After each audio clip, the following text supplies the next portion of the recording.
महाविकास आघाडीच्या वतीनं आमचा जाहीरनामा नव्हे तर हा वचननामा आम्ही या ठिकाणी आज महाराष्ट्राच्या जनतेसाठी देतो आहे। आणि विशेष करून हा जाहीरनामा देत असताना आमचे राष्ट्रीय अध्यक्ष आणि राज्यसभेचे विरोधी पक्ष नेते मल्लिकार्जुन खरगे साहेबांच्याच उपस्थित हा जाहीरनामा आम्ही देतो आहे। काँग्रेस पक्षाचे प्रमुख नेते महाराष्ट्राच्या जनतेला हा वचननामा या ठिकाणी देण्यासाठी आलेले आहेत। आमच्या अलायन्स मधले शिवसेनेचे नेते संजय राऊत साहेब, आमचे शरद पवार राष्ट्रवादीच्या नेत्या सुप्रिया सुळे, आमचे कम्युनिस्ट पक्षाचे आमचे सगळे नेते, आरपीआयचे नेते, विशेष करून याला उपस्थित झालेले राजस्थानचे माजी मुख्यमंत्री आणि काँग्रेसचे ज्येष्ठ नेते अशोक गहलोतजी, आमचे प्रभारी रमेशजी चन्नीथलाजी, विशेष करून या जाहीरनाम्याच्या निमित्ताने उपस्थित झालेले आमचे वेणुगोपालजी, आमचे बाळासाहेब थोरातजी, सगळी आदरणीय मंच, मी या ठिकाणी सगळ्यांचं नाव न घेता या जाहीरनाम्याचं म्हणजेच वचननाम्याचं या ठिकाणी आम्ही आपल्या समोर आम्ही आपल्याला हा देतो आहे। आज पर्यानं महाराष्ट्राच्या जनतेपर्यंत या निमित्तानं आपल्या माध्यमातून पोहोचेल। आमच्या अलायन्सच्या माध्यमातून आम्ही लोकांपर्यंत पोहोचवू। पण सातत्यानं महाराष्ट्राला गेल्या 10 वर्षापासून फसवण्याचं काम जे भाजप करते आहे, त्यांचं अलायन्स करते आहे। शेतकऱ्यांना त्यांच्या पिकाचं दुप्पट भाव आम्ही देऊ अशा पद्धतीच्या वल्गना करणारी मोदींची जी भाजपची जी आज ज्यांचे नेते आहेत, हे सगळेजण आता शेतकऱ्यांची आठवण करतात आहेत। हे म्हणतात की आम्ही कर्जमाफी करू। अरे तुम्हाला सत्तेत होता, तुम्ही कर्जमाफी का नाही केलात? मूळ प्रश्न आहे की तरुणांचा रोजगारांचा प्रश्न आहे, महागाईचा प्रश्न आहे, गरिबीचा प्रश्न, असे अनेक प्रश्न आहेत। आणि या सगळ्यांचा तोडगा आणि महाराष्ट्राच्या जनतेला न्याय देण्याची भूमिका महाविकास आघाडीच्या वतीनं आम्ही केलेली आहे। महाराष्ट्राच्या जनतेला आम्ही आश्वास करतो की अत्याचारी जी आज महायुतीची भाजपप्रणीत जी सरकार आहे, हिला सत्तेतून खाली खेचण्यासाठी आमच्या महाविकास आघाडीला आपण सगळ्यांनी आशीर्वाद द्यावा।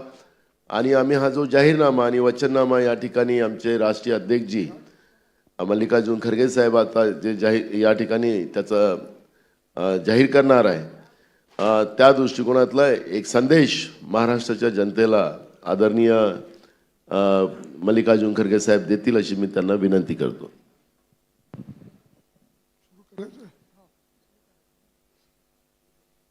सामना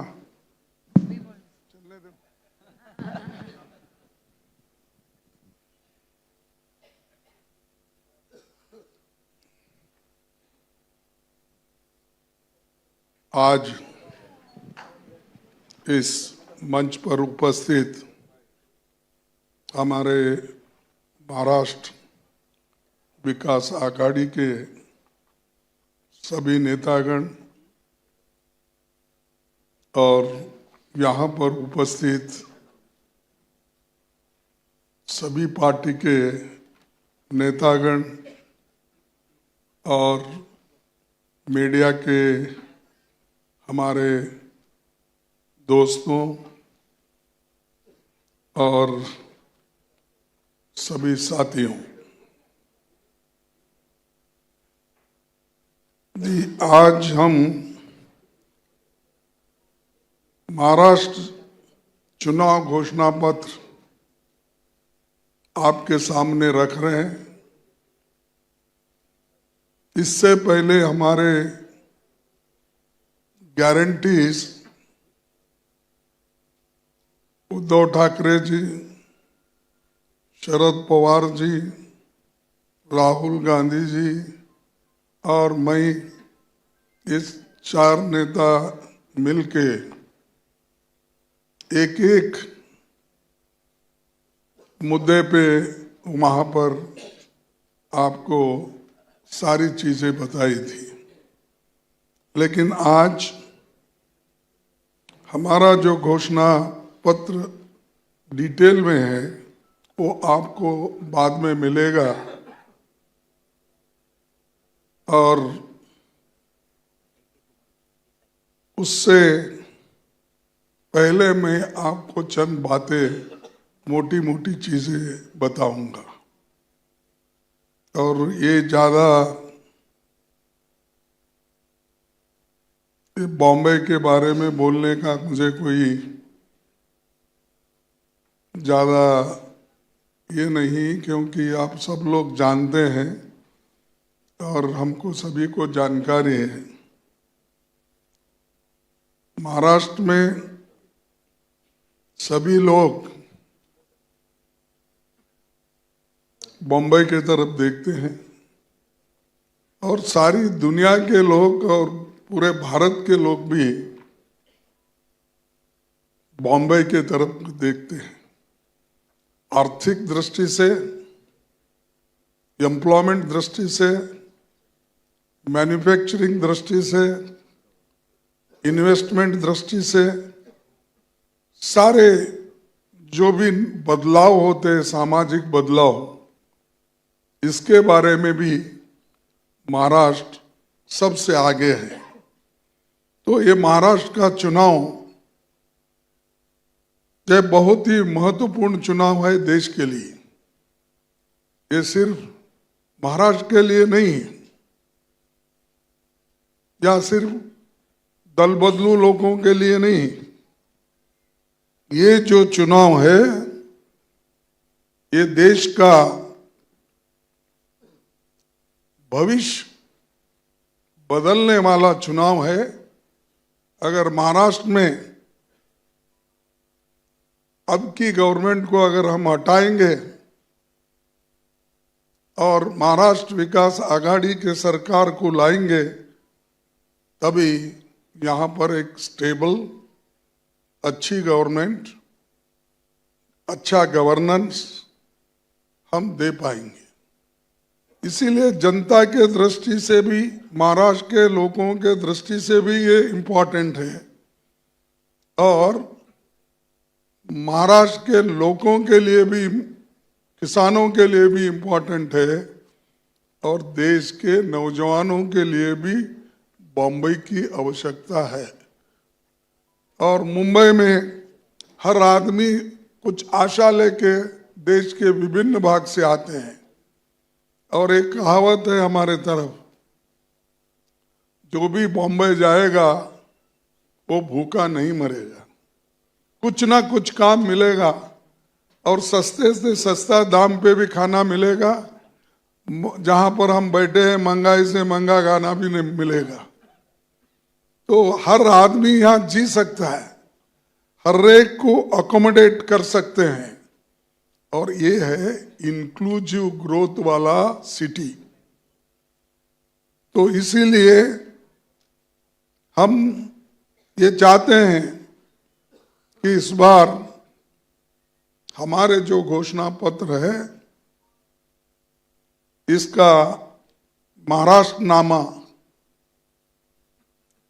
और ये गौरव फिर से स्थापित करने के लिए ये काम हम कर रहे हैं मिलके, और हमारे साथी मिलजुल कर महाराष्ट्र के भविष्य के बारे में बहुत ही अभ्यास करके उन्होंने एक घोषणा पत्र तैयार की।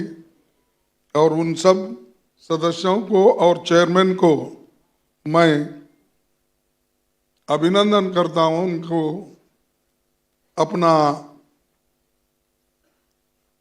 जो भी उन्होंने तैयार किया है सोच समझ के बजट का प्रोविजन इसको आगे रखने के बाद ही उन्होंने किया है। क्योंकि मोदी जी हमेशा हमको यही कहते हैं, कांग्रेस बड़ा झूठ बोलती है,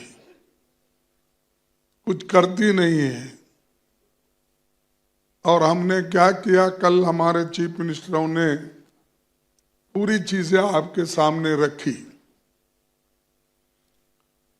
ये जो महाराष्ट्र में 2.5 साल पहले बीजेपी के नेतृत्व एक अनैतिक असंवैधानिक तरीके से महायुति की सत्ता बनी, इसके लिए दल बदल कराया गया, दलों के चुनाव चिन्ह भी बदल गए, विधायकों को खरीद फरोख्त किया। वो क्या कि खोखे बोलते ना आपके पास, हाँ, 50 खोके एकदम ओके, घरात भरून ठेवा, घर में भर के रखो और सरकार चलाओ। ये 50 खोखे की सरकार है। मैं समझता हूँ सामना वाले ने निकाला शायद ये। महाराष्ट्र के लोग भयावह इन्फ्लेशन, लगातार बढ़ रही रोजगारी, महिलाओं और बालिकाओं पर के खिलाफ बढ़ रही हिंसा तथा किसानों की बुरी दशा में दूसरा पीड़ित है। महाराष्ट्र के प्रगति और विकास के लिए हमारा विजन 5 मुख्य पिलर्स हैं। एक, खेती बाड़ी और ग्रामीण विकास, उद्योग और रोजगार, शहरी विकास, पर्यावरण तथा जन कल्याण पर आधारित है। महाराष्ट्र की तरक्की और खुशहाली के लिए हम अपना मैनिफेस्टो महाराष्ट्रनामा आपके समक्ष रखते हैं। ये हमारा सभी का संकल्प है। महाराष्ट्र की जनता की सेवा के लिए महाराष्ट्र विकास आघाड़ी का पंचसूत्री कार्यक्रम है। हमारी 5 गारंटी महाराष्ट्र के हर परिवार के उत्थान में मददगार होगी। हर परिवार को सालाना करीब 3 लाख रुपए का सहयोग मिलेगा। हमारी महालक्ष्मी योजना महिलाओं को फाइनेंशियल इंडिपेंडेंस देगी। हर महिला को 3,000 रुपए प्रति माह मिलेगा। जब हम कर्नाटक में दे रहे थे तो उसको मोदी जी ने बोला, ये क्या है, रेवड़ी देकर ऐसा कर रहे हैं वैसा कर रहे हैं। पर फिर आपको यहाँ लाड़की बहन नहीं, लाड़की बहन, उसको लाडली की कहे, लाड़की बहन, क्योंकि उनके पास दोनों है ना। मध्य प्रदेश में लाडली और लाड़की, तो उन्होंने हमारी टिंगल उड़ाई। और आज महाराष्ट्र में उन्होंने 1,000 रुपए, 1,500 दे रहे, 1,500 रुपए दे रहे। अरे हम तो कर्नाटक में ऑलरेडी 2,000 दिए हैं, दे रहे हैं। हमारी कॉपी करने वाले लोग हमको ये कहते हैं कि ये तो सभी लोग ये दिवालापन निकालने के लिए आज किए हैं। तो खुद ही वो अपने लोगों को बोल रहे हैं, हर जहाँ जहाँ बीजेपी के गवर्नमेंट है 2-4 स्कीम्स वो खुद ही बोल रहे हैं, अनाउंस कर रहे हैं। और ये लोग हमको नाम रखते हैं कि ऐसे चीजें कर रहे हैं। नंबर 2, कर्नाटक में हम तो पहले 1,22,00,000 फैमिली को हमने दिया है। और उसके बाद हमारे पूरे महाराष्ट्र में महिलाओं के लिए फ्री बस, और यहाँ पर भी हम फ्री बस की ये कर रहे हैं। सुविधा दे रहे हैं, क्योंकि ये शिक्षा, नौकरी, इसका एक सहूलत गरीबों को मिलेगा, स्त्रियों को मिलेगा। इस दृष्टि से फ्री बस ट्रैवल का हमने इसमें इंतजाम किया है। हमने 3 लाख तक के कृषि ऋण माफ करे और टाइमली रीपेमेंट करने वालों को 50,000 रुपए अतिरिक्त प्रोत्साहन राशि देने का वायदा किया है। यही घोषणा शरद पवार जी ने परसों, हम जब गारंटी देने की बात थी तब उनके मुंह से हमने ये कहलाया। उसके बाद यूपीए सरकार ने 2008 में पूरे देश में राष्ट्रव्यापी ऋण माफी, इससे महाराष्ट्र के 42 लाख लोगों को फायदा हुआ था। 18,000 करोड़ रुपए की छूट मिली थी। और ये झूठी सरकार झूठ बोलते जा रही है लेकिन छूट नहीं दे रही। हम नौकरी चाहने वाला युवाओं को 4,000 रुपए का मंथली स्टाइफंड दे रहे हैं, ताकि वो नौकरी के तलाश में रहकर बहुत अपना समय गुजारता है और उसको पैसे नहीं रहते, जहाँ नौकरियां आते हैं, एम्प्लॉयमेंट की नोटिफिकेशन होते हैं, पहुंच नहीं सकते, उसीलिए उसको अपने 4,000 रुपये मंथली स्टाइपेंड देंगे। स्किल डेवलपमेंट में भी अगर उनको कहीं रखना है रख देंगे। ये काम हम दे रहे हैं। हमारा हेल्थ इंश्योरेंस स्कीम जो है 25 लाख का है। जैसा हमारे गहलोत है क्या, गहलोत जी ने शुरू किया था ये राजस्थान में। हम किसी की स्कीम चोरी नहीं किए, हम अपना ही स्कीम यहाँ भी लागू कर रहे हैं महाराष्ट्र में। तो 25 लाख रुपए इंश्योरेंस, हेल्थ इंश्योरेंस और फ्री मेडिसिन, ये हम देंगे। ये हमारा वादा है। फिर राजस्थान में जैसा ये चिरंजीवी योजना थी, 90% अधिक आबादी को ये लाभ वहां मिला, यहाँ भी उतना ही लाभ 90% के नजदीक सबको मिलेगा। और ये सब सम्मति से हमने ये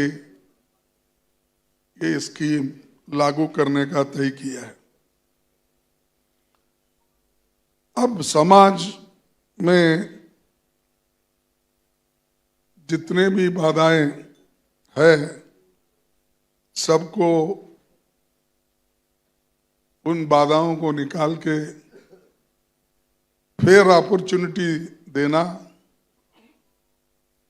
और उनको उनके स्तर पर, यानी जातीय जनगणना करने का हमने फैसला लिया है। और जो 50% सीलिंग है उसको भी हम हटाएंगे। जैसा कि तमिलनाडु में 50% सीलिंग हटाया है, जो गरीबों को मिलना चाहिए उसका जैसा ये किया, वही उस आधार पर हम भी ये जाति जनगणना करने के बाद जिन लोग, जो वंचित लोग हैं, जो गरीब से गरीब लोग हैं, जो ओबीसीज हैं, उनको इसका फायदा होगा। ये काम भी हम कर रहे हैं। ये हम सिर्फ ये नहीं कर रहे, बोल रहे नहीं, कल से तेलंगाना में ये जातीय जनगणना कांग्रेस सरकार वहां पर शुरू किए है। 80,000 वॉलंटियर्स को वहां एंगेज किया गया है और वो घर घर जाके ये जाति जनगणना कर रहे हैं। ये जाति जनगणना हम डिवाइड करने के लिए नहीं कर रहे हैं। उनको उनका पर कैपिटा इनकम क्या है, उनके पास कितनी खेती है, उस समाज में कितने ग्रेजुएट्स हैं, कितने सरकारी नौकरियां हैं, कितने प्राइवेट में नौकरियां हैं, ये सब चीजों को हम मालूम करने के बाद हम लोग इनको क्या सहूलत दे सकते हैं सरकार के ओर से, और उनको जो समाज में ऊपर लाने के लिए हम क्या कुछ मदद कर सकते हैं, ये उसका असल मुद्दा है। लेकिन मोदी जी इस बात को भी ये बोलते हैं, कांग्रेस वाले, विरोधी पक्ष वाले, ये सब देश को बांट रहे हैं, जाति जाति पे झगड़ा लगा रहे हैं। अरे भाई, हम अगर झगड़ा लगा है, हमको आप कहते हो ठीक है, हम झगड़ा लेने को तैयार है, क्योंकि हम गरीबों की मदद करना चाहते हैं। लेकिन आप क्यों बोल रहे हैं? देखो, कांग्रेस इस देश के राष्ट्रपति कौन है? मुर्मू जी। हाँ, द्रौपदी मुर्मू जी। देखो, आदिवासी को हमने बनाया, इसलिए बनाया, देश में जाति के नाम पे तुम वोटों के लिए लिया, उनको देना इस हिसाब से नहीं लिया। इससे पहले मैं दलितों को दिया, इसीलिए वोट मांग रहे हो, दलितों को दिया। देखो, मैं कभी भी ऐसे बातों को स्वीकार नहीं करता। तुम्हारे पार्टी की अगर आइडियोलॉजी है देने का, दे दो, लेकिन उनका बात करके पब्लिक मीटिंग में बोलना, हम ये चीजें किए हैं इसीलिए हमको वोट दो, बोलना, ये संविधान के तहत एक और देश के गरीब जनता के खिलाफ ये एक गद्दारी है। ऐसा नहीं बोलना चाहिए। आप बनाए, ठीक है, क्या कोई आपको बोलता इस देश के प्रधानमंत्री बने आप? हम कभी बोले हैं अरे तेली कम्युनिटी से, बैकवर्ड कम्युनिटी से आया? नहीं बोलेंगे। तेली हमारे भी है, तेली उनके भी है। हर समाज में बीजेपी में है, हर समाज के लोग कांग्रेस में है, हर समाज के लोग हमारे उद्धव ठाकरे जी के साथ है, हर समाज के लोग शरद पवार जी के साथ है। हम कभी नहीं बोले उसको डिस्क्रिमिनेट करके ये, लेकिन उनके लिए कार्यक्रम अगर आप बनाने का है तो बोलिए, कार्यक्रम के लिए बोलिए। और मैं पूछता हूं, इतना भारी आप बताते हो राष्ट्रपति हम द्रौपदी मुर्मू जी को किए, फलाने को किए, कितने एससी एसटी लोगों को आप इंपॉर्टेंट पोर्टफोलियो देकर उस तुम्हारे सरकार में आप बिठाए, सबको स्टेट मिनिस्टर, या कुछ पावर नहीं है, कोई कैबिनेट है तो डमी। तो ऐसे लोग अगर बाहर बोलते हैं, वही कांग्रेस का यूपीए गवर्नमेंट था, सब पार्टी के नेता बड़े बड़े पोजीशन पे थे। होम मिनिस्टर थे शिंदे जी, यहां मैं रेलवे मिनिस्टर था, शरद पवार जी एग्रीकल्चर मिनिस्टर है, जो उनका पेट और कंटिन्यूअस सब्जेक्ट है। तो ऐसे आप देखिए, हर एक को, मीरा कुमारी थी स्पीकर, पहली महिला, और बहुत से नेता दलितों में, बैकवर्ड्स में बड़े हुद्दे में और पावरफुल थे। यहां अपने साथ फिरने वालों को, पाप बिचारों को लेकर संख्या दिखा रहे हैं आप, मैंने ये बनाया, वो बनाया, वो एक। और महाविकास आघाड़ी का महाराष्ट्र के लिए अगले 100 दिनों का मसौदा यहां पर हम रख रहे हैं। उसमें महिलाओं के लिए सालाना 6 गैस सिलेंडर, प्रति सिलेंडर का दाम केवल 500 रुपये होगा। इससे घरेलू आर्थिक दबाव घटाने में मदद मिलेगी। महिलाओं के खिलाफ अपराध में महाराष्ट्र देश में दूसरे नंबर पर है। महिलाओं के खिलाफ अपराधों को रोकने के लिए एक ठोस निर्भया महाराष्ट्र नीति बनाएंगे। उनकी सुरक्षा के लिए शक्ति कानून लागू करेंगे। 300 यूनिट तक की बिजली खपत वाले घरों को 100 यूनिट बिजली की छूट दी जाएगी। उद्योगों की स्थापना और रोजगार के अवसर पैदा करने के लिए न्यू इंडस्ट्रियल पॉलिसी बनेगी। इसमें रोजगार पैदा करने के साथ श्रमिकों के कल्याण पर हमारा फोकस होगा।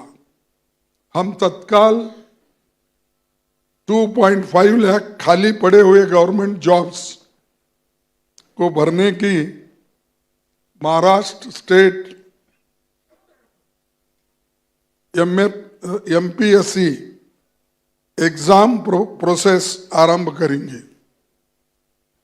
एडवांस शेड्यूल्स और 45 दिनों के भीतर उसका रिजल्ट भी लाने का काम हम करेंगे। महाराष्ट्र के इतिहास में पहली बार सभी 27 म्युनिसिपल कॉरपोरेशन के चुनाव नहीं हो सके। इसीलिए इसका कारण ये है कि अच्छा गवर्नेंस नहीं है। इसीलिए ये डेमोक्रेटिक तरीके से जो करने का ये है यानी गवर्नेंस, वो उससे आज हम पीछे हैं। हम लोग लोकतंत्र और जवाबदेही तय करने के तत्काल लोकल सेल्फ गवर्नमेंट के चुनावों के लिए टाइम टेबल की घोषणा करेंगे। भारत रत्न डॉक्टर बाबा साहब अम्बेडकर की लीगेसी को सम्मान देते हुए हम कार्य योजना लागू करेंगे। बिना किसी देरी के चैत्य भूमि दादर हिंदू मिल में बाबा साहब अम्बेडकर स्मारक बनाने का काम हो, ये हमारी प्राथमिकता होगी, यानी फर्स्ट प्रेफरेंस अपना होगा। एमवी के निर्णय महाराष्ट्र के एक समृद्ध राज्य और पीपल सेंट्रिक गवर्नमेंट स्थापित करने की दिशा में ये मील का पत्थर साबित होगा। और मिशन 2030 के तहत समृद्ध और समावेशी महाराष्ट्र के भविष्य के लिए हम कई अहम कदम उठा रहे हैं। 2030 में छत्रपति शिवाजी महाराज की 400वीं जयंती होगी। उनके पीपल फर्स्ट अप्रोच को जनता की सेवा में इस्तेमाल करना ही शिवाजी महाराज को सच्ची श्रद्धांजलि होगी। हम ये नहीं करेंगे कि उद्घाटन के लिए स्टैचू बिठाए, उद्घाटन करके वो दिल्ली पहुंचे, इधर छत्रपति शिवाजी महाराज की प्रतिमा गिर गई, क्योंकि या बनाने वाले अच्छे नहीं थे, एक अच्छा मटेरियल नहीं यूज किया, इसकी बगैर कुछ देखे बिना उनके क्वालिटी वर्क क्वालिटी इंजीनियर्स रहते हैं। लेकिन अगर अपमान किसी ने शिवाजी महाराज का किया है, वो मोदी जी ने किया, और खुद मोदी दूसरों के लिए कहते हैं शिवाजी महाराज की उन्होंने जो संभाला देश को। हाँ भाई संभाला, लेकिन आपको किसी ने कहा उनका इंसल्ट करो, तो ये काम मोदी जी हमेशा करते हैं।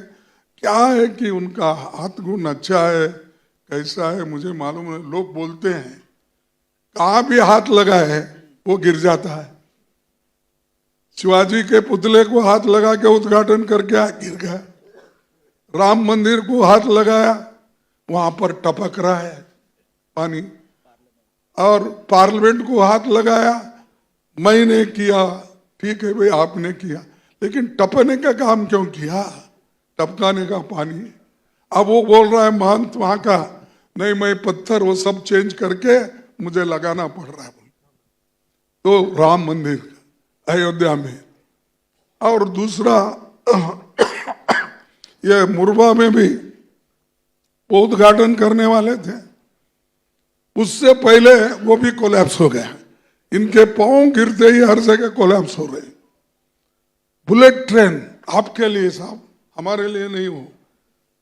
बंबई से अहमदाबाद आप पहुंचने के लिए और मोदी के क्रिकेट स्टेडियम में आप क्रिकेट देखने के लिए वो बुलेट ट्रेन किया था आपको। वो बुलेट ट्रेन का पहले तो बोला मैं 3 साल में बुलेट ट्रेन मुंबई से अहमदाबाद चलाऊंगा। कितने साल हो गए? अब 11 साल हो गए। कहाँ है तुम्हारी बुलेट ट्रेन? खत्म हो गई। और वो खत्म हो गई तो वो पुल भी गिर गया, खंबे भी गिर गए 2 दिन। तो ऐसे झूठ के ऊपर झूठ बोलने वाले, क्वालिटी वर्क नहीं। हमने इतने रोड बनाए, इतने पुल बनाए, भाई झांक के तो देखो, कम से कम वो क्वालिटी है। तो ये मोदी जी का हाथ गुण है। और हम महिला उद्यमियों के लिए एक्सक्लूसिव इंडस्ट्रियल जोन्स स्थापित करेंगे, जिसमें महिलाओं को 5 लाख तक लो इंटरेस्ट लोन की मदद की जाएगी। महाराष्ट्र में प्याज, टमाटर, किसानों की सुरक्षा के लिए हम गुलाबी और केसरिया क्रांति योजना शुरू करेंगे। हमारा लक्ष्य अगले 5 वर्षों में 1.25 मिलियन नौकरियां सुसज्जित करने के साथ उद्योग में 12%, सर्विस सेक्टर में 15% की वृद्धि हम हासिल करना है। उसके लिए हम पूरी कोशिश करेंगे। इससे महाराष्ट्र प्रति व्यक्ति आय और शीर्ष स्थापना पर पहुंचना जाएगा। हम सरकारी सेवा में कॉन्ट्रैक्ट बेस्ड एम्प्लॉयमेंट के आदेश को समाप्त करेंगे। डेली वेजेस, कॉन्ट्रैक्ट लेबर, ये इंसान को खाता है ना। उन्होंने अपने बच्चों को पढ़ा सकता है, अपना घर चला सकता है, घर का भाड़ा नहीं दे सकता, और उससे काम भी आप उतना ही लेते हैं जितना परमानेंट वर्कर है।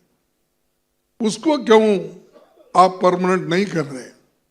और बैकलॉग वैकेंसीज अभी भी यहां 1,25,000 ऐसा मैं सुना, 1 लाख या 2 लाख कुछ होंगे। हम आने के बाद तो हम जरूर भरेंगे, लेकिन उन्होंने वो जो हाथ में है वो नहीं किए। लेकिन अभी आज अपने होम मिनिस्टर ने मैनिफेस्टो अपना रिलीज करते वक्त बोला हम 5 लाख नौकरियां हर साल दें। कौन रोके भाई? सेंटर में आप है, स्टेट में चोरी की गवर्नमेंट है, आपको रोका कौन है? आप बैकलॉग कब होते हैं? आप रिक्रूट नहीं करते तभी होते हैं। और रिक्रूटमेंट नहीं करे इसकी किसकी गलती है? ये यहाँ के सरकार की। और बार बार आप बोलते रहते हो कि डबल इंजन सरकार। अरे डबल इंजन सरकार तो डिरेल हो गई, वो पटरी पे ही नहीं आ रही। पटरी पे लाएंगे महाविकास आघाड़ी के लोग, और इस मुंबई को, इसकी शान बान सब रेस्टोर हो जाएगा। फिर लोग इधर आकर्षित हो जाएंगे। डॉक्टर बाबा साहेब अम्बेडकर की सामाजिक न्याय की धरोहर तथा उनकी विरासत और विजन को ध्यान में रखकर डॉक्टर बाबा साहेब अम्बेडकर कॉरिडोर बनाएंगे, जो उन सभी गांवों को जोड़ेगा जहां बाबा साहब के कदम पड़े थे। महाराष्ट्र में यमवी का संकल्प भ्रष्टाचारी और अनैतिक सत्ता को हटाकर शिव, साहू, फुले, अंबेडकर के आदर्शों पर नैतिक शासन की स्थापना करेंगे। इस चुनाव में महाराष्ट्र एक दोराहे पर खड़ा है, जहां पर राज्य का भविष्य दो बिल्कुल अलग दिशा में जा सकता है। एक तरफ बीजेपी के नेतृत्व वाली महायुति है, जो किसानों के आय दोगुनी करने में विफल रही है। रोजगार से लेकर महिला सुरक्षा में उसकी विफलता को पूरे देश ने देखा है। दूसरी ओर यमवी के जो छत्रपति शिवाजी महाराज, शाहूजी महाराज, फुले जी, डॉक्टर बाबा साहब अम्बेडकर के मूल्यों पर आधारित एक रोड मैप पर चलने वाली है। एक तरफ मनुवादी लोग हैं और बटेंगे तो क्या है, कटेंगे। अरे पहले तो आप मनुस्मृति स्वीकार करके पहले ही समाज को बांट दिया है, पहले ही बांट दिया, अब फिर और बांटना चाहते हो। कौन कहता है काटना? किसकी बात कर रहे, किसको काटेंगे आप? 140 करोड़ जनता को काटेंगे? अरे अब तक तो हम एक रख के आए हैं, बटना नहीं, इसी के लिए इंदिरा गांधी जी ने अपनी कुर्बानी दी। ये देश बटना नहीं, इसी के लिए तो राजीव गांधी अपनी कुर्बानी दी। अब आप बात कर रहे हो, इनका स्लोगन अलग है, योगी साधु जी का, योगी महाराज का, योगी नहीं, योगी जी का अलग है, मोदी जी का अलग है स्लोगन।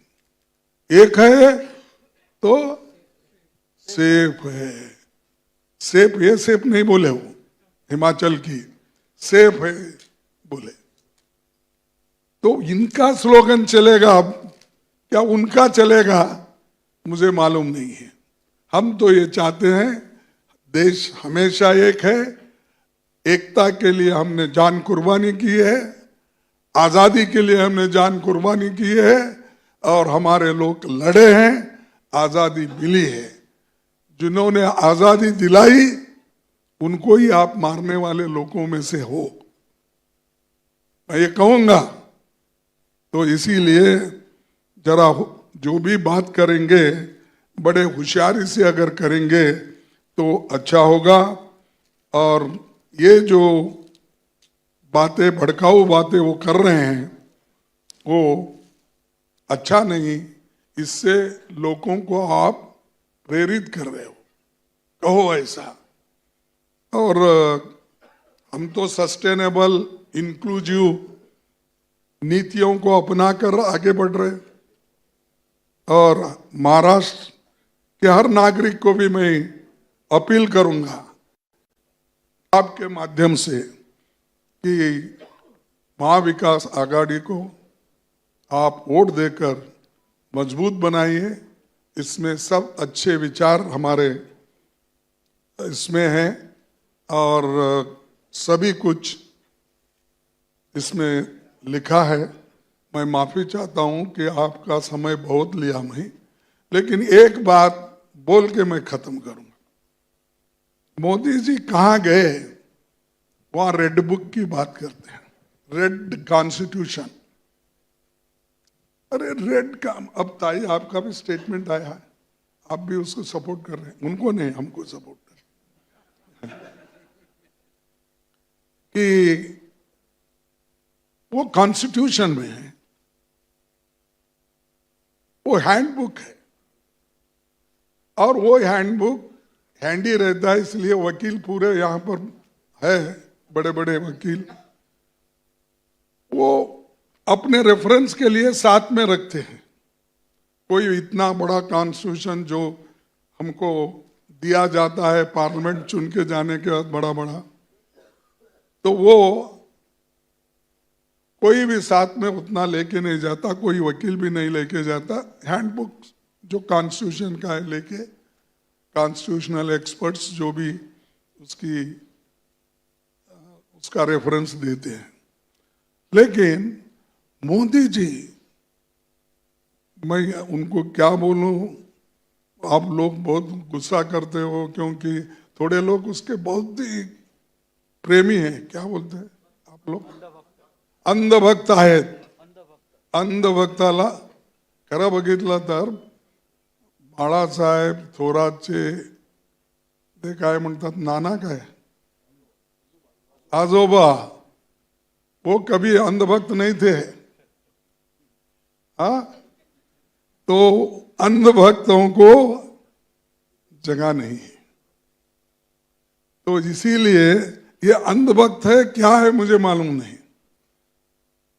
मोदी जी ने इस बुक को कहा, और वो फडणवीस कौन से स्कूल में पढ़ा मुझे मालूम नहीं, क्योंकि हम तो खैर छोटे मोटे म्यूनिसिपालिटी स्कूल में पढ़े, क्योंकि हमारे पिताजी मिल वर्कर्स थे. कोई बड़ी कॉन्वेंट स्कूल में मुझे नहीं डाला गया या पढ़ाया नहीं. गुलबर्गे में ऐसा तो कोई अच्छे स्कूल्स वहाँ नहीं थे. जो वो पढ़ा है वो पढ़ लिए, बाद में जो जितना जमाना है उतना जमा करके हमने आगे बढ़े. तो उन्होंने भी बोलते कोरे कागद आहेत ते संविधान नाही, ते कोरे कागद आहेत हो, ते दाखवते राहुल तुम्हाला. ये कितना झूठ में मैं बोलूं.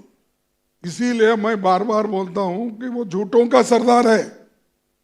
15 लाख नहीं दिया, 2 लाख करोड़ नौकरी देने का नहीं, एमएससी डबल करने का नहीं, एमएसपी, देश को मैं आगे बढ़ाऊंगा बोले. डीमोनेटाइजेशन के वक्त तो उन्होंने कहा, भाइयों और बहनों मुझे 100 दिन दो, मैं देश में करप्शन खत्म करूंगा, देश में मैं काला धन लाऊंगा, 15-15 लाख दूंगा. कहाँ है आपका काला धन? 15 लाख मिले किसी को? क्योंकि आप लोगों को इसको ऐसे चीजों को हाईलाइट करना चाहिए. मेरा रिक्वेस्ट है, हम फोर्स नहीं करते, क्योंकि पेन आपके पास है, मुंह जबान मेरी है, मैं जितना चाहे उतना बोल सकता हूं. लेकिन ये आदमी ने बोला सब झूठे वायदे किए. अगर इनको झूठा बोले तो आपको गुस्सा क्यों आता है? अब अभी भी झूठी बोल रहे. अभी भी ये रेड बुक क्या है, उन्होंने बोला कि ये अर्बन नक्सलाइट, एक मार्क्स नक्सलाइट वालों की निशानी है. तो इसीलिए ये नक्सलवादी लोगों का नहीं है, सॉरी. तो ये भरा हुआ है किताब. ये देखो, मोदी जी को दिखाओ. और उन्होंने क्या किया, मैं 1 मिनट, हाँ, उन्होंने क्या किया, यही बुक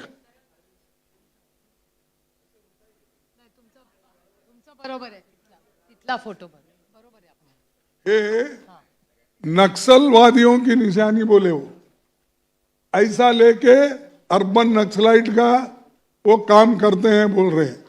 तो मैं मोदी जी साहब को पूछता हूं, 26 जुलाई 2017 को Kovind had become president a day. उस वक्त आपने ही ये दिखाया है. देखिए, आप देखिए, ये भी झूठ है, हम बता रहे हैं, तारीख बता रहे हैं. हाँ, अर्बन नक्सलाइट है. देखो, इतना झूठ बोलना, ये खुद ही देते हैं और हमको अर्बन नक्सलाइट बोलते हैं, और ये खुद ही देते हैं कि ये इसमें कोरे पन्ने हैं, इसमें कुछ लिखा हुआ नहीं है। अरे जाके इनको और एक प्राइमरी स्कूल में भर्ती करो, आपके है नहीं कोई, ये इनको वापस लाओ भाई, हमारे पास ट्रेनिंग लो, फिर भाग के जाओ, ऐसा मत बोलो, यहीं रहो बोलना। आप भी ऐसा ही करते हैं, संजय भी और उद्धव जी ट्रेनिंग देते हैं, सब कुछ करते हैं, ट्रेनिंग लेने के बाद भाग जाते हैं। जाने दो, तो मैं आपको एक सबूत के तौर पर मैंने आपको बताया। इसीलिए सच्चाई ये है कि मोदी जी झूठ झूठ बोलते हैं, और उनको सपोर्ट करने वाले कौन है? वो उनके शब्द को पूरा रिपीट करने वाले शाह है। इसीलिए शाह तो पाप बेचारा पहले ही बोला 2 करोड़ नौकरियां, 15 लाख, ये सब इलेक्शन जुमला है। फिर क्यों उसके ऊपर टीका नहीं होती? क्यों उसके ऊपर लेख नहीं लिखे जाते? आज भी झूठ बोल रहे, क्यों उसको लोग स्वीकार करते, मुझे समझ में नहीं आता। तो इसीलिए ये सारी चीजें तो मैं बोल रहा हूं, लेकिन अब मैं आपके सामने हमारे सभी नेता, जो संजय राउत जी है, सुप्रिया जी है,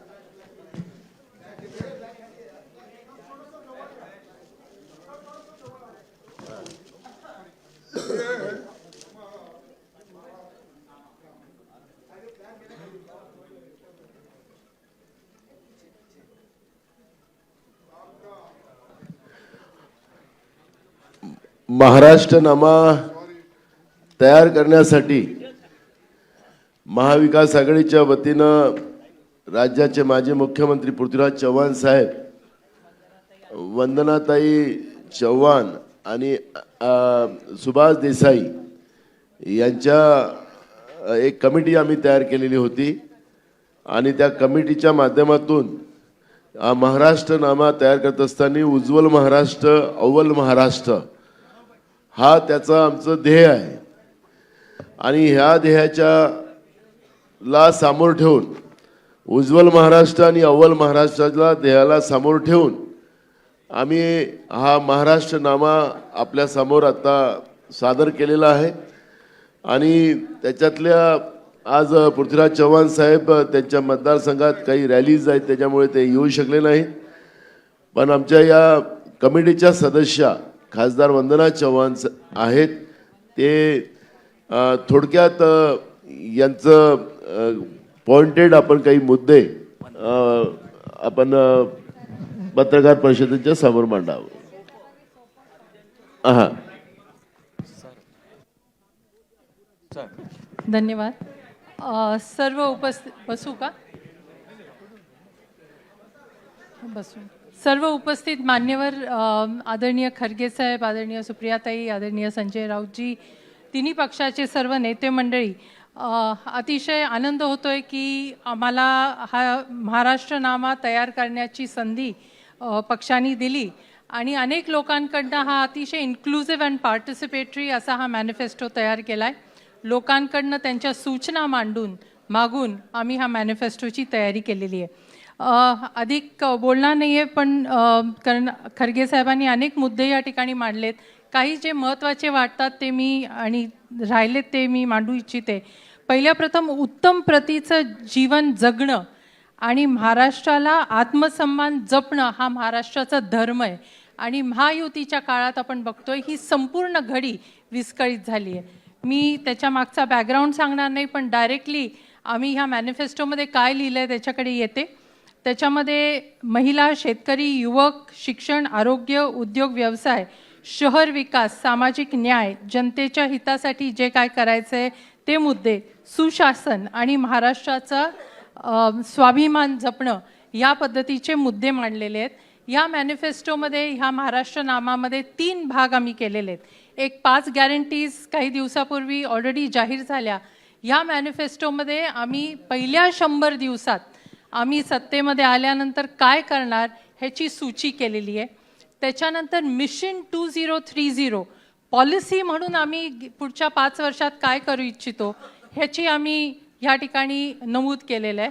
आणि नंतर मगाशी खरगे साहेबांनी 5 जे पंचसूत्री सांगितले त्या विषयांवर डिटेल्ड आलेले सजेशन्स आम्ही ह्याच्यात अंतर्भाव केलेले आहेत. मला सांगायचं आहे की महिलांसाठी विशेष करून महालक्ष्मी योजना, मोफत बस, 6 गॅस सिलेंडर 500 रुपयेमध्ये, हे तर सांगितलेलंच आहे.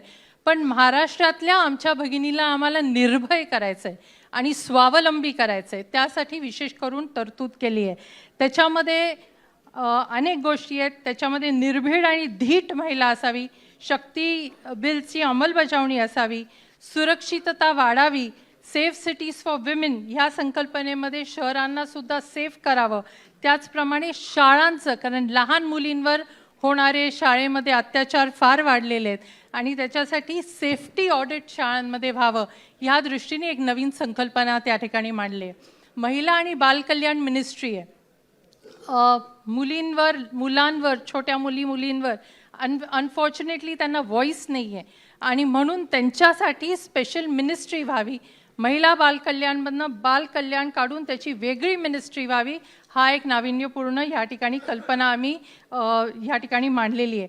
स्वावलंबी योजनामध्ये आपल्याला कल्पना असेल, RTE कधी 8वीपर्यंत शिक्षण, त्याच्यानंतर मुलींनी दुसऱ्या शाळेत प्रवेश घ्यायचा आणि तिथं शिक्षण, त्यामुळे अनेक मुलींची 8वी नंतर शिक्षण बंद होतं आणि त्यांचं लवकर लग्न होतं. म्हणजे आपण म्हणतो विवाह कुठेतरी रिमोट प्लेसेसमध्ये होतो, नाही, शहरांमध्ये होतो. आणि म्हणून 1लीपासून 10वीपर्यंत संलग्न शिक्षण एकाच शाळेत झालं पाहिजे, हा महत्त्वपूर्ण एक पाऊल आम्ही उचलायचं ह्या ठिकाणी ठरवलंय.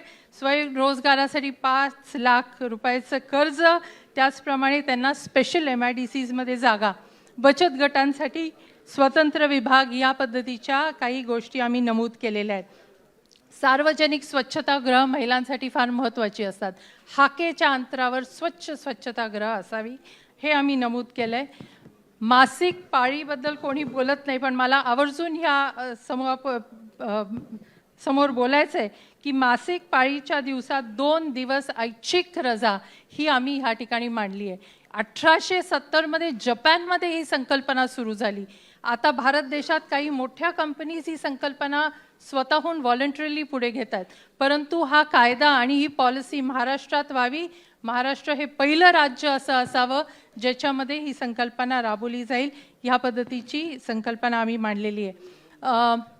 शेतकऱ्यांच्या आत्महत्यानंतर विधवांचं फार वाईट परिस्थिती होते आणि विधवा संदर्भात होणाऱ्या अनिष्ट प्रकाराविरोधात आम्ही कायदा करणार, त्यांना नोकरीमध्ये प्राधान्य देणार, ह्या पद्धतीच्या महिलांसाठी, भगिनींसाठी काही तरतुदी आहेत. शेतकऱ्यांसाठी आहेत, मी अति डिटेलमध्ये जाणार नाही, पण शेतकरी आत्महत्या रोखण्यासाठी उच्चस्तरीय समिती स्थापन करणार, जेणेकरून त्याच्यामध्ये ही समिती लक्ष घालेल. त्याचप्रमाणे महाराष्ट्र मिलेट मिशन ही सुरू करणार. आपल्याला माहीत आहे की अतिवृष्टी होते किंवा दुष्काळ परिस्थिती होते आणि शेतकऱ्यांचे हाल होतात आणि त्यांना आत्महत्या करावी लागते. हे रोखण्यासाठी आम्हाला ही उच्चस्तरीय समिती करायची आहे. आणि मिलेट मिशन म्हणजे वर्षात 3 क्रॉप्स ते घेऊ शकतील.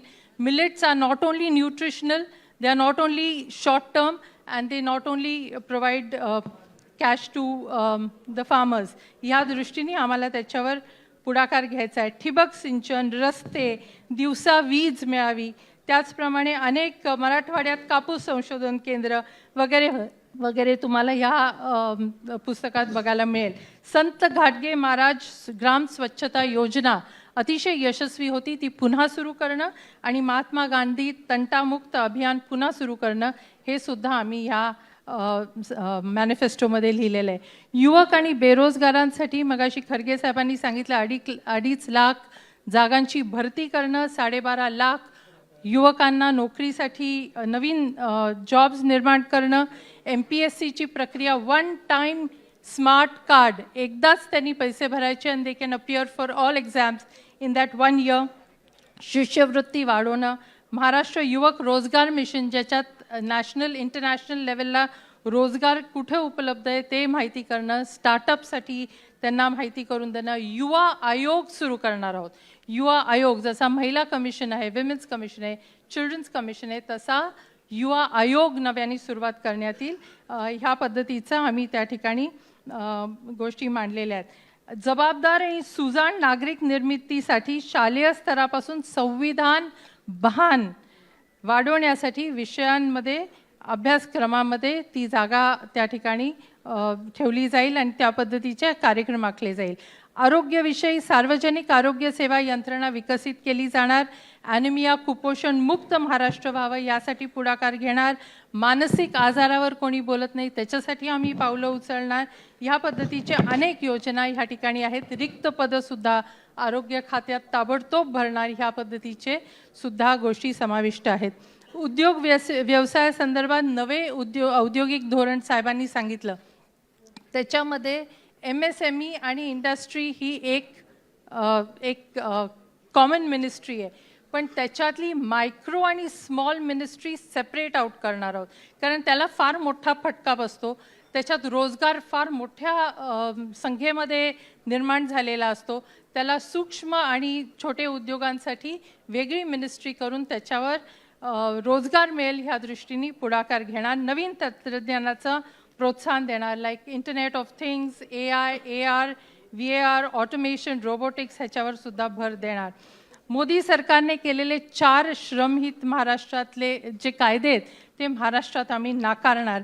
त्याचप्रमाणे कंत्राटी पद्धतीने जी सेवा उपलब्ध होते ते सुद्धा आदेश आम्ही रद्द करणार. स्टार्टअप्ससाठी पैसे निर्माण करून देणं, सेमीकंडक्टर, लिथियम बॅटरीसाठी उत्पादन अव्वल नंबरला नेणं, कृषी आणि फलोत्पन्नावर अन्न प्रक्रिया, बायोफ्युअल हब महाराष्ट्राला कसं करता येईल, अंतराळातले संशोधन आणि उद्योगासाठी चालना, पर्यटनचं धोरण एट्सेट्रा आम्ही ह्या मॅनिफेस्टोमध्ये लिहिलेलं आहे. I am just running through all the points. शहर विकास हा अत्यंत महत्त्वाचा आहे. शहरीकरण फार मोठ्या प्रमाणात झपाट्याने वाढतं आहे आणि त्याच्याकडे लक्ष देण्याची गरज आहे. स्मार्ट सिटीज नुसत्या करून चालणार नाही, वी नीड हॅपी सिटीज. त्यामुळे आनंदी शहरं निर्माण करण्यासाठी आम्ही पुढाकार घेणार. ह्याच्यामध्ये स्वच्छ, हरित आणि प्रदूषणमुक्त महाराष्ट्र आम्ही ह्याचं उद्दिष्ट ठेवणार. ह्यासाठी अतिशय महत्त्वाची स्टेप आम्ही उचलणार म्हणजे स्टेट अर्बन कमिशन ह्याची स्थापना करणार आणि ह्या कमिशनच्याद्वारे शहरांचा कसा प्रगती विकास होईल ह्याच्यावर आम्ही लक्ष देणार. हवामान बदलाचा फटका फार मोठ्या प्रमाणात शहरांना पडतोय. अतिवृष्टीमुळे फ्लडिंग, हीट वेव्हमुळे अनेक लोकांना जीव गमवावे लागतात. तर ह्याच्यावर नियंत्रण ठेवण्यासाठी प्रत्येक शहरामध्ये सस्टेनेबिलिटी सेलची स्थापना करणार. ह्याचबरोबर कचऱ्याचा सायंटिफिक पद्धतीने विल्हेवाट, ऊर्जा निर्मिती, सार्वजनिक वाहतूक, वनक्षेत्राची वाढ ह्या पद्धतीने आम्ही पुढाकार घेतला आहे आणि प्रत्येकाला अफोर्डेबल घर असावं यासाठी सुद्धा आम्ही पुढाकार घेतलेला आहे. सामाजिक न्यायाच्या दृष्टीने सुद्धा काही पावलं उचलणार आहे. GDP जसा महत्त्वाचा असतो तसा ह्युमन डेव्हलपमेंट इंडेक्ससुद्धा महत्त्वाचा असतो आणि त्या दृष्टीने महाराष्ट्र GDPमध्ये अव्वल नंबरला जाईल, तसंच HDI मध्ये सुद्धा अव्वल नंबरला जाईल. ह्याच्यावर आम्ही निश्चितपणे लक्ष केंद्रित करणार. अनुसूचित जाती व आदिवासी विभागासाठी हक्काचं बजेट निर्धारित कालमर्यादा खर्च करण्यासाठी कायदा बनवणार, कारण ते आहे बजेट पण कायदा नाही आहे, सो कायदा त्याच्यासाठी करणार. सफाई कामगारांसाठी कल्याण महामंडळ सेंट्रल गव्हर्नमेंटमध्ये आहे, स्टेट गव्हर्नमेंटला नाही आहे. आज देखील मॅन्युअल स्कॅव्हेंजिंग ॲक्ट पारित झाला असून सुद्धा आज देखील शहरांमध्ये मॅनहोल्समध्ये लोक उतरतात आणि त्यांचा मृत्युमुखी पडतात. तर ह्या पद्धतीचे आम्ही काही मांडणी केलेली आहे आणि निश्चितपणे ह्याचा उपयोग महाराष्ट्राच्या जनतेला होईल. महाराष्ट्र जनता ही कायम पुरोगामी राहिलेली आहे. राजर्षी शाहू महाराज, ज्योतिबा फुले, बाबासाहेब आंबेडकरांच्या विचारांनी पुढे गेलेली आहे आणि मला खात्री आहे की ह्या विचारांच्या दृष्टीने आमचं सरकार काम करेल आणि लोकांसाठी जी विस्कटलेली घडी आहे, जी आपली अधोगती झाली आहे, त्याला पुढे नेण्यासाठी, एक जीवनमान उंचवण्यासाठी काम ह्या सरकार आमचं करेल. एवढं ह्या ठिकाणी जाहीरनाम्याच्या माध्यमातून आम्ही मांडलेलं आहे. आम्हाला ही संधी दिली त्याबद्दल मनापासून धन्यवाद. तिन्ही पार्टीजच्या सगळ्या मेंबर्सनी अतिशय उत्तम काम केलं, इनपुट्स दिले आणि हा जाहीरनामा आपल्यासमोर आम्ही मांडला आहे. महाराष्ट्रनामा उज्ज्वल महाराष्ट्र आणि अव्वल महाराष्ट्र करण्याच्या दृष्टिकोनातून जो आमचा महाराष्ट्रनामा आपल्या हातातही आलेला आहे. महाराष्ट्रातल्या सगळ्या स्तरातल्या लोकांना न्याय देण्याची हमी या महाराष्ट्रनाम्यातून आपण दिलेली आहे. आपल्याला जुनी पेन्शन आम्ही लागू करू, ही सुद्धा आमचा महाराष्ट्रातल्या सगळ्याच लोकांना न्याय देण्याचा आणि उज्ज्वल महाराष्ट्र आणि अव्वल महाराष्ट्र करण्याचा आवाज या महाभ्रष्ट युती सरकारला गेला आणि त्यांनी आमचा आवाज बंद करण्यासाठी लाईन बंद करून टाकली. याच्यामध्ये विशेष करून आमचा जो अलायन्स आहे त्याच्यामध्ये समाजवादी पार्टी, CPI, आप, PWP, CPM आणि रिपब्लिकन पार्टी ऑफ इंडियाचे गवई या सगळ्या मिळून हा महाराष्ट्रनामा आपल्या समोर या ठिकाणी आम्ही दिलेला आहे. मी मगाशी सांगत होतो की जुनी पेन्शन सुद्धा महाराष्ट्रामध्ये महाविकास आघाडी सरकार लागू करेल, या पद्धतीचंही सुद्धा या महाराष्ट्रनाम्यामध्ये प्रत्येक स्तरातल्या मग गोड्या पाण्याचा मच्छीमार असेल किंवा समुद्राचा मच्छीमार असेल, या सगळ्या स्तरातल्या लोकांना न्याय देण्याची भूमिका या ठिकाणी घेतलेली आहे. आपल्याला आमचे मित्र संजय राऊत साहेब ते पण याच्यावर बोलतील. खरं म्हणजे आदरणीय खरगे साहेबांनी अत्यंत सविस्तर आणि सोप्या शब्दामध्ये हा जो महाराष्ट्रनामा आहे हा आपल्याला समजावून सांगितलेला आहे. त्याच्यामुळे त्याच्यावरती मी जास्त बोलण्याची गरज नहीं. खरगे साहब ने पूरे विस्तार से कहा है और खरगे साहब जो बोलते हैं वो सबको समझ में आता है कि उनको क्या कहना है और महाराष्ट्र को, देश को क्या कहना है. सबसे ज़्यादा मोदी जी को समझ में आता है खरगे साहब क्या बोलने जा रहे हैं. मैं इतना ही कहूँगा, महाराष्ट्र में एक चोरों की सरकार चल रही है और ये चोरों के सरदार दिल्ली में बैठे हैं और ये महाराष्ट्र नामा का एक ही मकसद है, सबसे पहले महाराष्ट्र के चोरों को यहाँ से हटाओ, बाद में दिल्ली के चोरों को हटाओ, भगाओ. और महाराष्ट्र एक स्वाभिमानी राष्ट्र हमेशा रहा है. छत्रपति शिवाजी महाराज के साथ महाराष्ट्र का नाम जुड़ा है.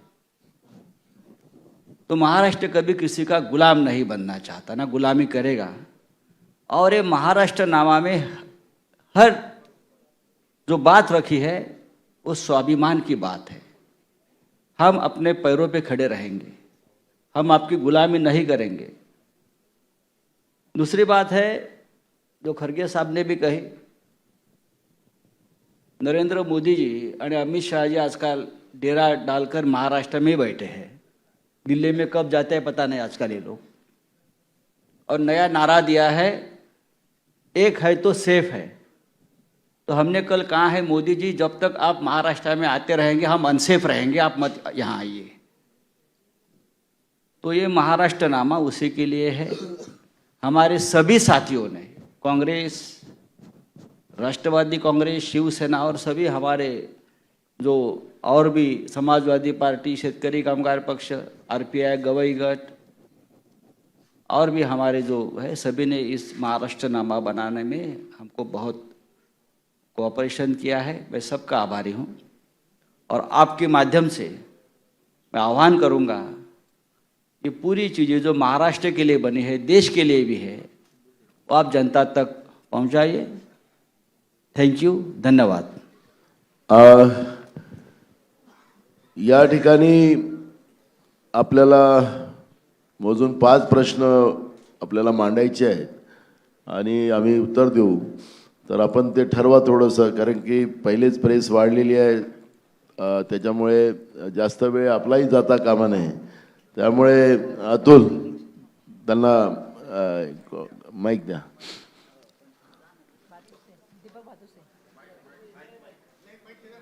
हां, एक मिनिट प्रश्न विचारता. हा, कोणाला प्रश्न विचारताय तेवढं तुम्ही त्यांचं नाव. नाही, कोणीही उत्तर द्या. माझा नाही, कोणी- प्रश्न हां. किंवा खरगेंनी उत्तर द्यावं. खरगेजी, माझा प्रश्न आहे की हे सगळं तुम्ही महाराष्ट्र नावामध्ये लोकांना वचनं देताय, तर साधारणतः किती याचं बजेट कॅल्क्युलेशन केलंय का महाविकास आघाडीने? आणि जेव्हा महायुतीने बजेटमध्ये लाडकी बहीण योजना, मोफत वीज, किंवा मुलींना मोफत शिक्षण या योजना लागू केल्या, तेव्हा 1,00,000 कोटीचं बर्डन महाराष्ट्राच्या बजेटवर आलं होतं. आता या योजनांमुळे किती बजेट येईल? आणि तुम्ही जेव्हा टीका करत होता तेव्हा की हे बर्डन महाराष्ट्र कसा सहन करणार, तर तुम्ही आता हे कसं जस्टिफाय करताय?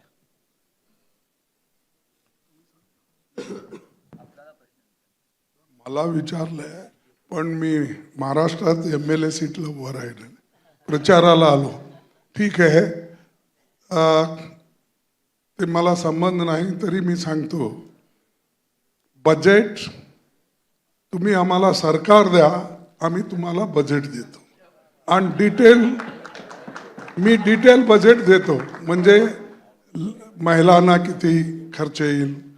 मी आता कर्नाटकचं आणलं होतं की 52,000 रुपये आम्ही ह्या 5 गॅरंटीला ठेवलं होतं.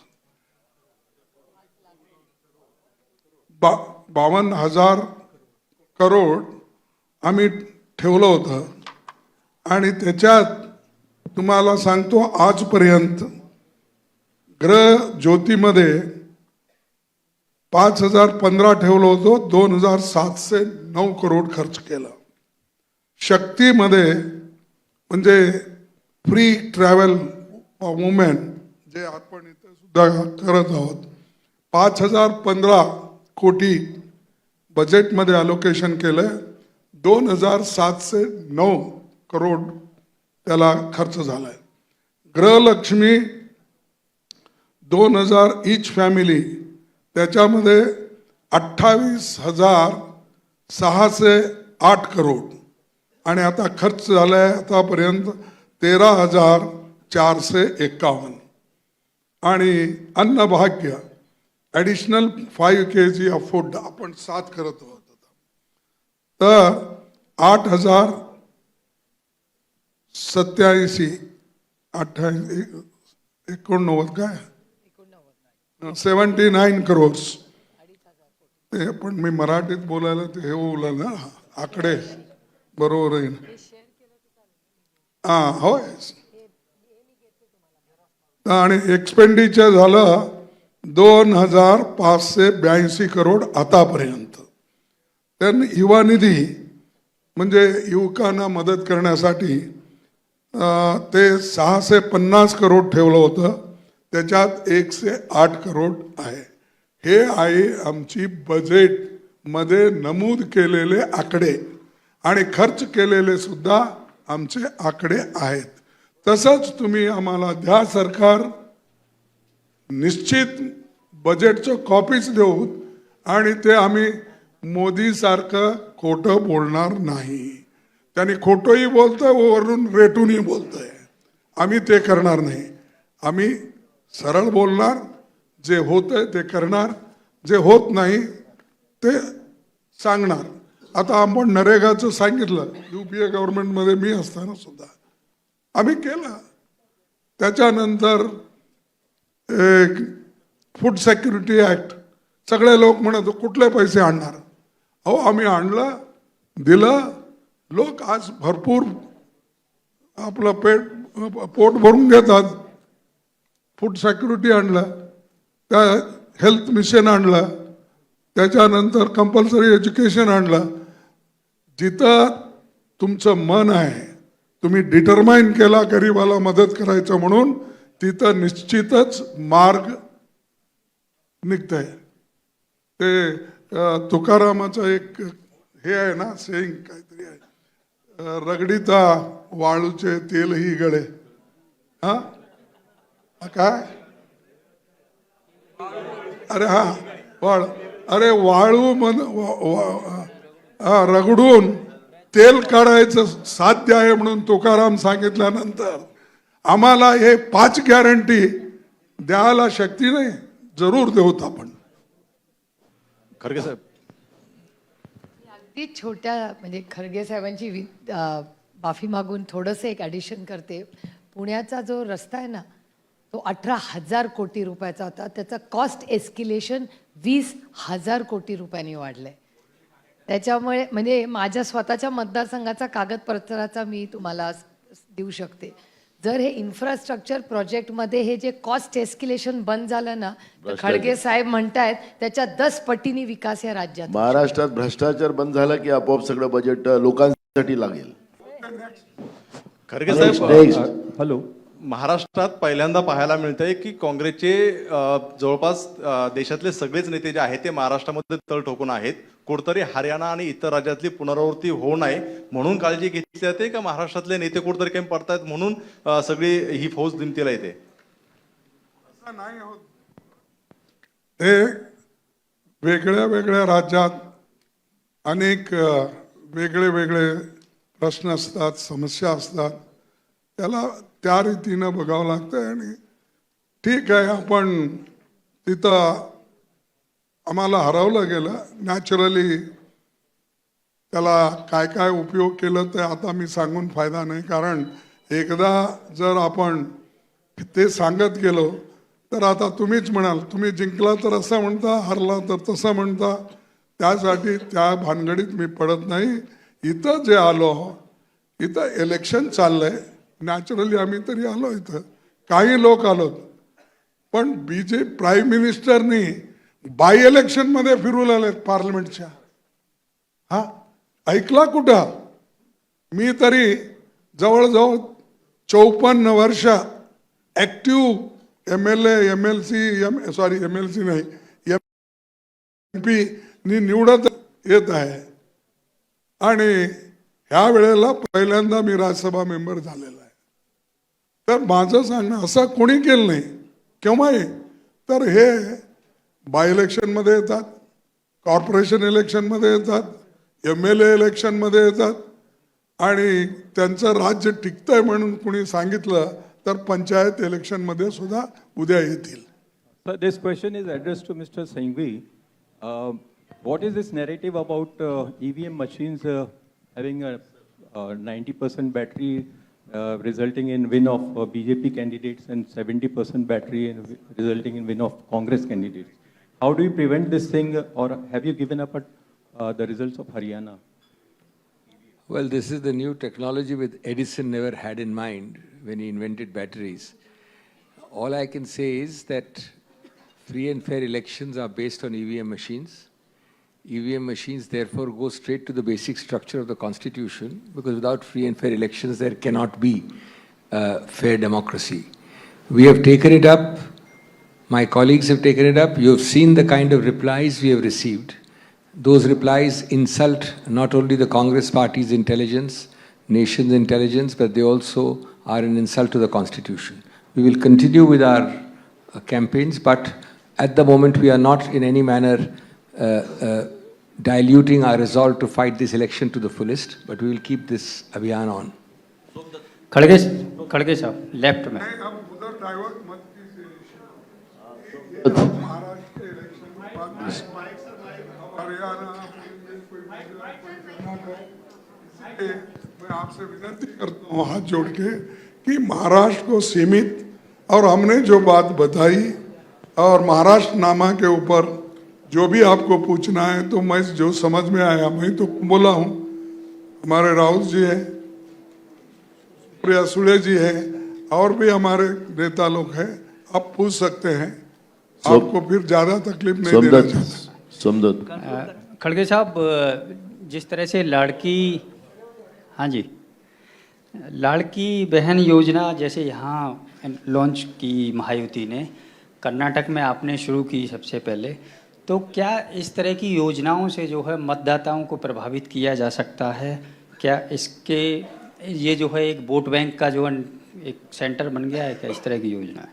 नहीं, वैसा नहीं. ये देखिए चंद स्कीम्स ऐसे हैं गरीबों को मदद करने के लिए, और नरेगा इसलिए लाए थे कि लोगों को 3 महीने रोजगार नहीं मिलता. और इससे पहले हम सोच सकते नहीं, तब वसंतराव नाइक ने महाराष्ट्र में शुरू किया था. और वो फूड फॉर वर्क के नाम से शुरू हुआ था। हाँ, रोजगार तो NREP बोल के उस वक्त था, फिर सेंट्रल गवर्नमेंट ने अडॉप्ट किया। तो वो इसलिए नहीं कि मुझे वोट मिल रहे हैं, तो उन्होंने इसलिए किया कि ये गरीब लोग गांव-गांव घूमते हैं, बंजारा समाज के गरीब भी जो जब खेती के काम होने के बाद उस वक्त उसके बाद में उनको 3-3, 4-4 महीने कोई काम पे नहीं बुलाता, तो उनके पेट भरने के लिए वो किया।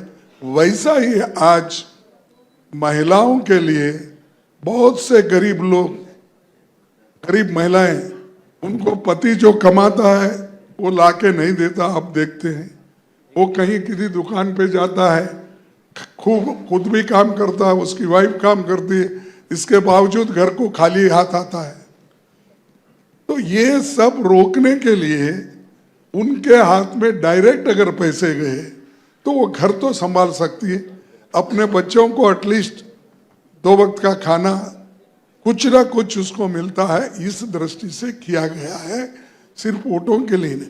वोट तो आज हमको देंगे, कल तुम उनको देंगे, परसों किसी और पार्टी को देंगे, यह और बात है, लेकिन ये हमारी आइडियोलॉजी है और सोशल जो सिक्योरिटी देने का है, हमने ये किया।